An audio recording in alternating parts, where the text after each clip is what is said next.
यहाँ जिन्वू उस job changing quest को पूरा करने के लिए शहर से दूर आ जाता है और सोचता है लेवल 40 तक पहुँचने के बाद मुझे ये क्वेस्ट मिला है। इससे पहले मैं 2 डंजन में गया हूँ जिसे मैंने चाबी से खोला था और इसके अलावा मैंने पेनल्टी और अर्जेंट क्वेस्ट किया है। पर ये पहली बार है जो सिस्टर ने डायरेक्टली मुझे ये क्वेस्ट दिया है। तो क्या इसका मतलब ये बाकी सबसे अलग है? और इसमें तो मैं ये भी चूज कर सकता हूँ कि मैं इसे कब स्टार्ट करना चाहता हूँ, जिसका मतलब ये मुश्किल हो सकता है। तो इसका मतलब इस क्वेस्ट के अंदर उतनी ही अच्छी स्किल्स मिल सकती है। तो इसलिए अब मुझे स्ट्रॉन्ग बनने के लिए इसके अंदर जाना ही होगा। और तब जिन्वू उस क्वेस्ट को एक्सेप्ट कर लेता है और तब वहाँ पर सामने एक गेट खुल जाता है। मैं तो अपने डेली क्वेस्ट को पूरा करना भूल ही गया, पर चलो कोई बात नहीं, मैं वापस आकर उसे पूरा कर लूंगा। तो चलो सबसे पहले इस डंजन को क्लियर किया जाए और देखा जाए कि आखिरकार इसके अंदर है क्या। और तब वो अंदर चला जाता है जहाँ हम देखते हैं इग्रिस उसका इंतजार कर रहा होता है। तभी हम देखते हैं जो अपने फादर के साथ लंच पर गया होता है और वहाँ उसका भाई जिनसुंग आ जाता है। तो यहाँ जिन्वू के अंदर पहुँचते ही उसे नोटिफिकेशन आती है जिस पर लिखा होता है कि वो ना ही यहाँ पर पोस्टर्स को यूज कर सकता है और ना ही फुल रिकवरी को, और इस डंजन को क्लियर किए बिना ना ही वो बाहर जा सकता है। तभी हम देखते हैं वहाँ एक नाइट आ जाता है और जिन्वू अपना डैगर निकालकर लड़ने के लिए तैयार हो जाता है। तब वो दोनों एक दूसरे पर हमला कर देते हैं। तब जिन्वू देखता है कि उसके अटैक का उस नाइट पर कोई असर नहीं होता। तब वो नाइट जिन्वू पर हमला कर देता है और जिन्वू उसके हमले को रोककर उसके दूसरे हमले को डॉज कर देता है और अपने डैगर से फिर से उस पर हमला कर देता है। पर जिन्वू नोटिस करता है कि उसका डैगर उस आर्मर को भेद नहीं पा रहा होता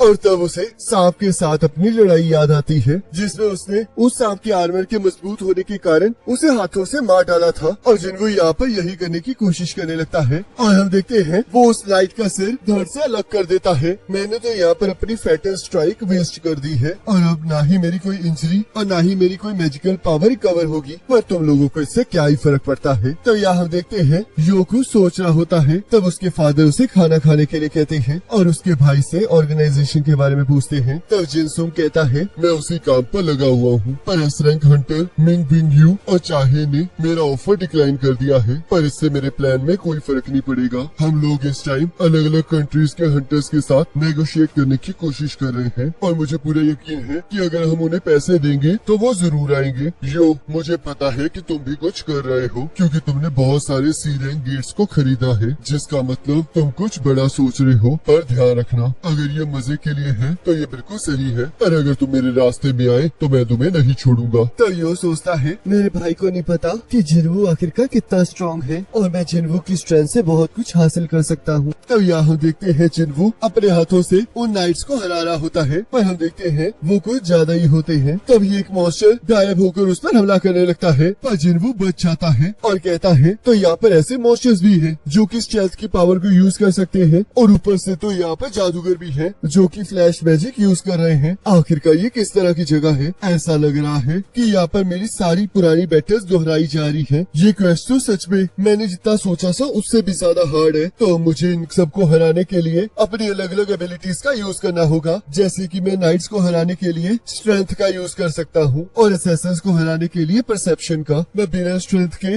नाइट्स पर हमला नहीं कर सकता और अगर मेरी परसेप्शन ज्यादा कम हुई तो मैं असैसिन्स को भी डिटेक्ट नहीं कर पाऊंगा। पर यहाँ पर सबसे बड़ी प्रॉब्लम ये जादूगर है क्योंकि इन्हें हराने के लिए इंटेलिजेंस की जरूरत है और मैंने इंटेलिजेंस में ज्यादा पॉइंट्स इन्वेस्ट नहीं किए हैं, जिस वजह से मैं अपनी मैजिकल पावर को अच्छे से यूज नहीं कर पा रहा हूँ और अब तो मैं थकता भी जा रहा हूँ। पर मुझे जल्द से जल्द ये लड़ाई खत्म करनी होगी। तो हम यहाँ देखते हैं चोई अपनी टीम के साथ जेजू आइलैंड पर जाने के लिए तैयार होता है। तो यहाँ जिन्वू सारे मॉन्स्टर्स को हरा देता है और उसे वहाँ से रिवॉर्ड्स मिलते हैं, जिसमें हम देखते हैं जिन्वू को आर्मर मिलता है जिसे पाकर वो बहुत ज्यादा खुश हो जाता है। ये तो सच में बहुत लाइट वेट है। वैसे मुझे फील तो नहीं हो रहा है, पर मुझे लग रहा है कि मैं लेवल अप कर रहा हूँ और मुझे यहाँ पर कुछ आइटम्स और कॉइन्स भी मिले हैं और अब मेरी थकान भी दूर हो गई है। तो मुझे नेक्स्ट स्टेज पर जाना चाहिए। और तो हम देखते हैं जिन्वू एक दरवाजे के पास पहुँच जाता है। पता नहीं इस दरवाजे की दूसरी तरफ कौन सा स्ट्रॉन्ग अपोनेंट मेरा इंतजार कर रहा है और अब जब मैं उसे बिना हराए यहाँ से नहीं जा सकता तो मेरे पास आगे बढ़ने के अलावा कोई ऑप्शन नहीं है। और तब वो उस दरवाजे को खोल देता है जिसके अंदर से उसे बहुत खतरनाक ऑरा महसूस होता है और तो वो अंदर चला जाता है। जहाँ देखते हैं वहाँ चारों तरफ मशाले जल जाती हैं और सामने एक किंग का तख्त होता है जिसकी रखवाली के लिए एक नाइट वहाँ आ जाता है। तो जिन्वू सोचता है मेरी पूरी बॉडी डर के मारे कांप रही है और मुझे यहाँ पर वैसा ही ऑरा महसूस हो रहा है जैसा मुझे डबल डेंजर में महसूस हुआ था। तो ये है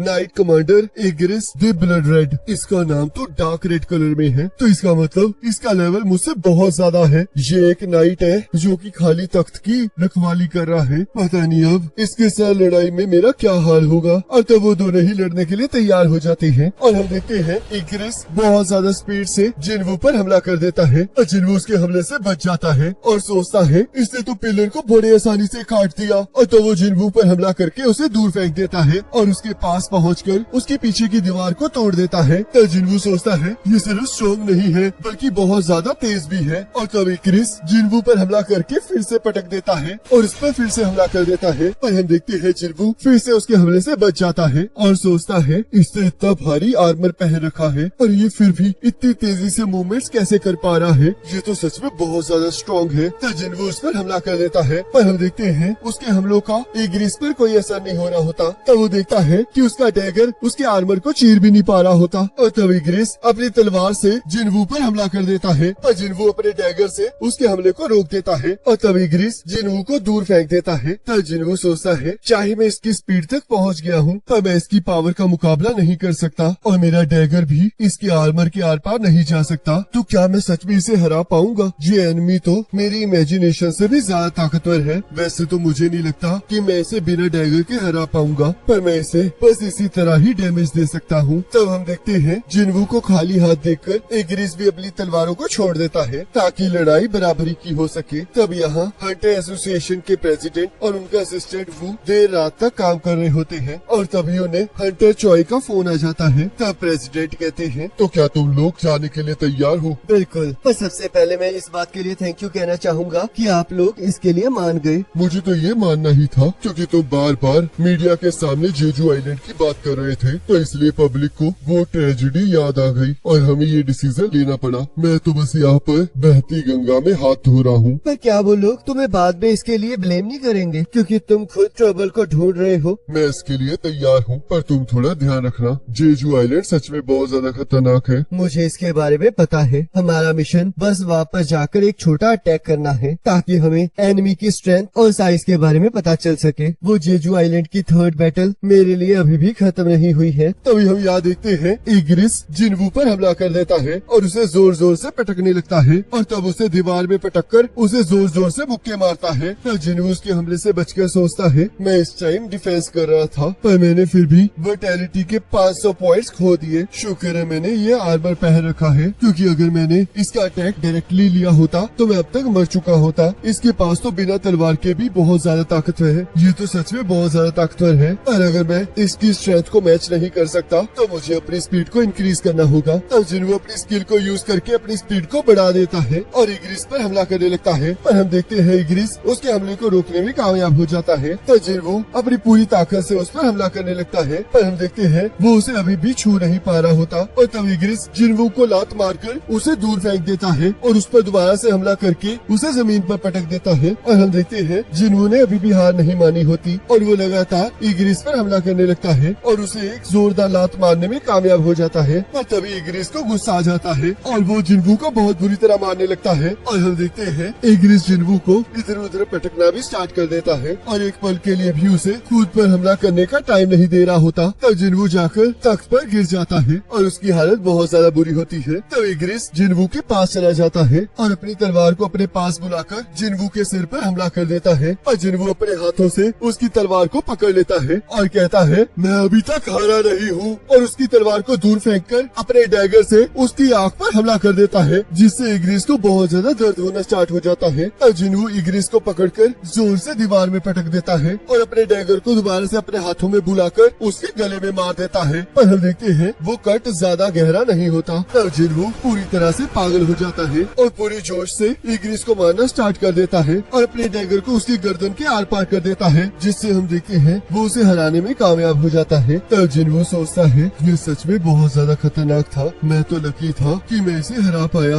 ये तो स्किल, स्ट्रेंथ और एक्सपीरियंस तीनों में मुझसे बहुत ज्यादा आगे था। तो अगर मैंने कोई गलती की होती तो मैं अब तक मर चुका होता। और तब उसे 4 रिवॉर्ड्स मिलते हैं जिसमें से एक में उसे 1.5 मिलियन गोल्ड कॉइन्स मिलते हैं, दूसरे में उसे इग्रिस का हेलमेट मिलता है जो कि एस रैंक का होता है और उसके अलावा इक्विपमेंट्स मिलते हैं जो कि कि उसके फिजिकल डैमेज को 15% कम कर देंगे और उसकी वाइटैलिटी और स्ट्रेंथ को 20% बढ़ा देंगे। तीसरी में उसे रूलर्स हैंड स्टोन मिलता है जिसे तोड़कर वो एक स्किल ले सकता है और लास्ट में उसे टेलीपोर्टेशन स्टोन भी मिलता है। और तब जिन्वू सोचता है तो क्या ये मुझे इसलिए मिला है क्योंकि ये क्वेस्ट अभी तक पूरा नहीं हुआ है। तभी हम देखते हैं वहाँ पर बहुत सारे गेट खुल जाते हैं और नोटिफिकेशन में आता है कि जितनी देर तुम यहाँ पर टिकोगे उतने ज्यादा तुम्हें एडवांस पॉइंट्स मिलेंगे जो कि तुम्हें उतने ही हायर क्लास तक पहुँचाएंगे। तब हम देखते हैं वहाँ पर बहुत सारे एनिमीज इकट्ठे आने लगते हैं। तब जिन्वू सोचता है अगर ये सभी लोग इग्रिस की तरह हुए तो मैं तो कुछ सेकंड्स भी नहीं टिक पाऊंगा। पर मेरे हिसाब से ये इतने भी ताकतवर नहीं है, बस बहुत ज्यादा है। तब यहाँ हंटर चॉय और उसकी टीम जेजू आइलैंड के लिए निकल जाती है और यहाँ जिन्वू उन नाइट्स के साथ लड़ते हुए सोच रहा होता है मैं इन्हें चाहे जितनी मर्जी बार मार लूं पर ये फिर भी उन गेट से आते ही जा रहे हैं। इस क्वेस्ट में ये चीज देखी जाएगी कि मैं यहाँ पर कितनी देर टिक पाता हूँ, तो इसलिए मैं इन सब से छुप जाऊंगा। और तब वो अपनी स्ट्रेंथ को यूज करके वहाँ पर छुप जाता है। पर हम देखते हैं एक दुश्मन जादूगर उसे ढूंढ लेता है और तब वो नाइट्स उस पर हमला कर देते हैं। तब जिन्वू को उनके साथ लड़ने के अलावा कोई रास्ता नहीं सूझता। तब एक नाइट उसकी पेट पर वार कर देता है जिससे जिन्वू को चोट आती है। तब जिन्वू उस नाइट को हराकर सोचता है क्या मुझे यहाँ पर सिर्फ 5 ही मिनट हुए हैं, अब मेरा यहाँ पर रहना खतरे से खाली नहीं है, तो मुझे इस टेलीपोर्टेशन स्टोन को यूज करना ही होगा। तभी हम देखते हैं एक नाइट उसके हाथों से उस स्टोन को नीचे गिरा देता है और बाकी सारे नाइट्स मिलकर जिन्वू पर हमला कर देते हैं और इसी के साथ एपिसोड खत्म।